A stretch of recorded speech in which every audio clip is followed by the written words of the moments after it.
आशा करता हूं आप सब बहुत अच्छे होंगे। मेरा नाम है सिद्धांत अग्निहोत्री, स्टडी ग्लोस पे आपका बहुत बहुत स्वागत है। दोस्तों, क्या रशिया ये वॉर हार रहा है? मुझे बताइए। Russia is losing this war, बताइए। इसका जवाब आपको एंड में मिल जाएगा।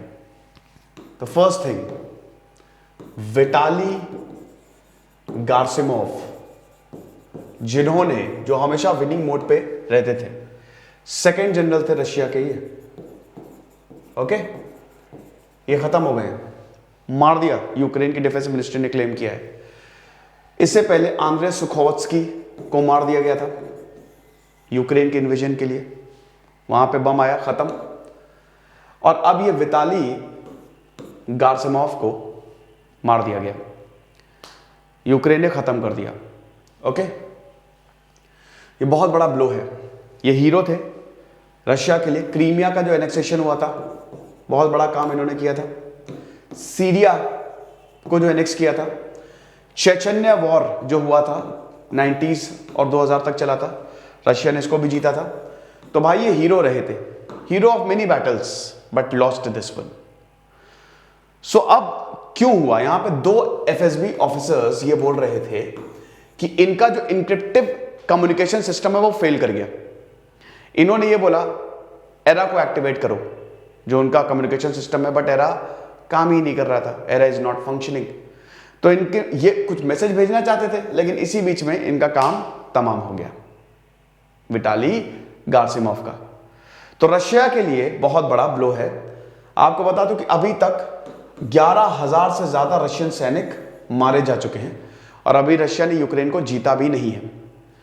समी, खार्किव, खेरसोन, मारियोपोल, ओडेसा, इन जगह पे जबरदस्त शेलिंग रशिया की हो रही है, लेकिन रशिया को भी भयानक परिणाम झेलना पड़ रहा है। अमेरिका ने प्लान बी एक्टिवेट कर दिया है। अमेरिका गोरिल्ला फाइटर्स भेजने वाला है। अभी मैंने एक लेक्चर लिया था कि रशिया क्यों ये वॉर हार रहा है। रशिया वॉर हार नहीं रहा है, लेकिन रशिया के लिए यूक्रेन का क्यों वो यूक्रेन को जीत नहीं पा रहा है। व्लादिमीर जेलेंस्की ने कल बोला था कि रशिया के लिए सबसे बड़ा नाइटमेयर है, उनके लिए एक बुरे सपने की तरह है। इस तरीके से मेन लीडर का मारा जाना बहुत बड़ी चिंता है व्लादिमीर पुतिन के लिए, क्योंकि लोग लीडर को फॉलो करते हैं और अगर लीडर ही ढह जाए तो खेल खत्म। लेकिन क्या रशिया वॉर हार रहा है? नहीं, Russia is not losing this war, Russia is winning. आप कितना भी बोल दो, व्लादिमीर जेलेंस्की, यूक्रेन, अमेरिका ये दे रहा है, नेटो वो दे रहा है, but they are not directly involve. अभी नेटो को अमेरिका ने हरी झंडी दे दी थी कि हाँ भाई आप F-16 फाइटर्स दे सकते हो। पोलैंड से बोला कि पहले तुम अपने MiG-29 दो, फिर हम तुम्हारे थ्रू F-16 भिजवाएंगे। लेकिन बात यह है कि रशिया जीत रहा है, रशिया हार नहीं रहा है।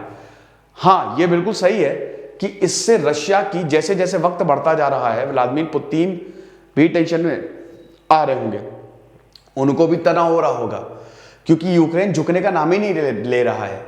यकीनन रशिया को बहुत अपर हैंड है, लेकिन यूक्रेन जीतने नहीं दे रहा है, रशिया को आगे नहीं बढ़ने दे रहा, वहीं रोक के रखा हुआ है। तो ये व्लादिमीर पुतिन रोज सुबह डिस्प्लिन लेते होंगे कि भाई अब क्या करें, अब क्या कर सकते हैं। 17 लाख लोग, 1.7 मिलियन रिफ्यूजीज हो गए हैं। आज 12वां दिन युद्ध का, 17 लाख लोग बेघर हो चुके हैं। भारत ने भी बोला कि समी में जो भारतीय फंसे हुए हैं उनको बाहर निकालना बहुत ज्यादा जरूरी है। तो इतने सारे लोग बेघर हो चुके हैं। Okay, so Russia is not losing but it is also not winning.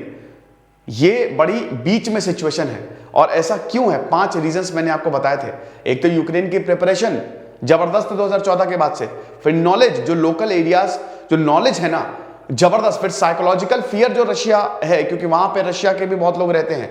Then strategic errors जो रशिया एक के बाद एक लगातार करता जा रहा है, and then solidarity, the last one, Ukraine को जो जबरदस्त सपोर्ट मिला स्पेशली अपने पब्लिक से।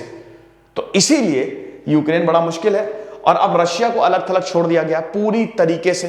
भाई इंटरनेट खत्म है रशिया का। आप समझिए कि सारी बड़ी कंपनीज ने अपने हाथ खींच लिए हैं। Russia on its own now, ठीक है, यकीनन चाइना बैकएंड से सपोर्ट दे ही रहा होगा, लेकिन मुश्किल है। तो व्लादिमीर पुतिन को अब सोचना पड़ेगा कि आगे क्या करना है। थर्ड राउंड ऑफ टॉक्स हुई। देखिए, भारत के लिए तो हमको रशिया के साथ ही जाना पड़ेगा। व्लादिमीर पुतिन हमारे बहुत अच्छे दोस्त हैं, रशिया हमारे साथ हमेशा खड़ा रहता है, लेकिन हाल ही में देखें तो चाइना, पाकिस्तान के साथ भी रशिया की नजदीकियां बढ़ी हुई हैं। आपने देखा ना कि इमरान खान जो हैं, वॉर चल रहा है और इमरान खान रशिया के पास गए थे, व्लादिमीर पुतिन से मिले, बोले क्या बढ़िया तरीका है, आज तो मजा आ गया, जबरदस्त समय है आने का। वॉर चल रहा था और ये इनका स्टेटमेंट आया था। ऐसे तो नाकारा लीडर है इमरान खान। तो ये जो नजदीकियां हैं, इस पे भी भारत कई बार आपत्ति जताता रहा है। लेकिन बड़ी न्यूज ये है दोस्तों कि रशिया का जो मेन कमांडर, सेकेंड जनरल जो थे, पहले आंद्रो सुखोत्स्की थे और ये बहुत एक्सपीरियंस थे, विटाली गार्सिमोव, ये खत्म हो गए हैं, ये मर गए हैं। तो ऐसे अगर टॉप लीडर्स रशिया खोता रहेगा तो रशिया के लिए वाकई में बहुत बड़ी मुश्किल होने वाली है। फिलहाल देखेंगे दोस्तों आगे क्या होगा। अपडेट्स मैं आपके सामने लेके आ ही रहा हूं। कल यूक्रेन ने रशिया के बहुत बड़ा फाइटर जेट भी, मतलब वो जो उनका क्या जो जंबो जेट था, ठीक है, वो भी शायद मार गिराया था। खुश रहिए, पढ़ते रहिए। देश से सिद्धांत अग्निहोत्री, साइनिंग ऑफ।